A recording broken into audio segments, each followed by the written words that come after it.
I'll come to those points and the brand Bharat that you have talked about. But as you mentioned about China, China has been considered as a revisionist power as far as this particular America-centric global systems are concerned.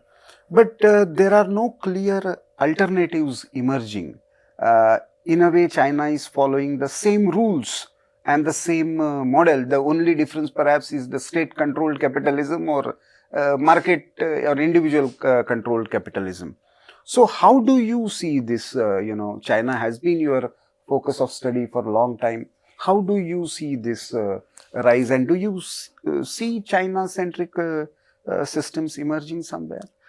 Uh, Definitely, China wants that kind of a world where China is at the center and all others are in the vicinity, in the periphery.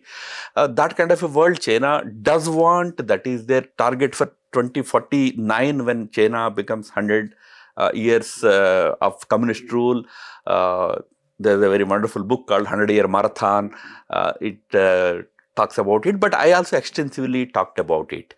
See, what decides or defines where China will reach is, for example, in the last century, in 20th century, when the previous order took shape, it was economy and trade which decided the rise of nations. They were determining factors. In this century, it will be technology and trade. You have to be advanced in technology in order for you to be a strong power. You may have a lot of money in the world, but you are weak in technology. You are not enough progressive in technology. You will be nowhere. Today, China has a very distinct advantage. It attained the distinct advantage in terms of leading not only in economy.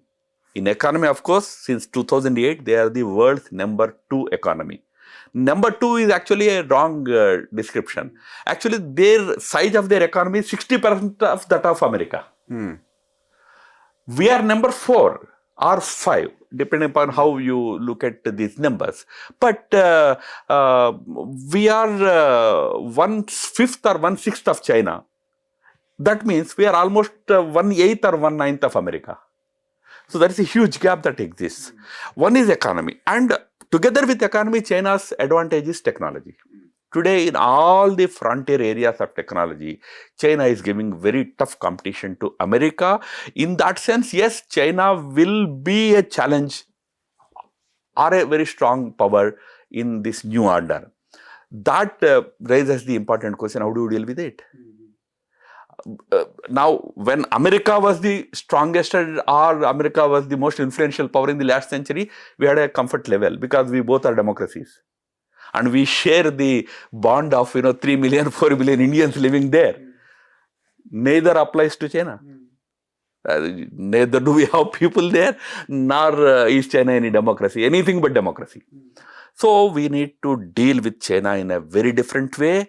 And the biggest challenge for India will be that unlike US-China, US and China have no connection. They are two different spheres, hemispheres. In geography, they are in Western Hemisphere, they are in Eastern Hemisphere, nothing in common. But here, India and China live in the same geostrategic space. And we have same geostrategic ambitions. We both want to have same influence in the same region. There's bound to be competition. There's bound to be conflict. And here is a country which is racing ahead in technology and trade. So India has to understand this challenge very carefully, and India has to have its own friends like US or other countries. Of course, we have to have them on our side, but also it should have its own area of influence, which is India's immediate neighborhood. I raised some of these issues. Dealing with China will be a very important challenge. In that, I just add one line, lest I am not seen as anti-China or China hawk. In India, we have China hawks. I'm not a hawk. I say that you have to understand China properly. China is not like any other neighbor. It's a civilizational country. It has a very big civilizational memory. Because of the civilizational memory, it behaves in a particular way. Incidentally, India is also a civilizational country. We also have a civilizational behavior. So how do you create that match between the two? How do you ensure that we compete, but we don't take it to a level of conflict? These are the things we have to be very carefully handling. I'm sure this government is handling it very well. Given given the relationship with America, if you want to go by America's desire, you will actually be fighting with China every day in the Indian Ocean or Indo-Pacific. At least wisely, we are not doing that.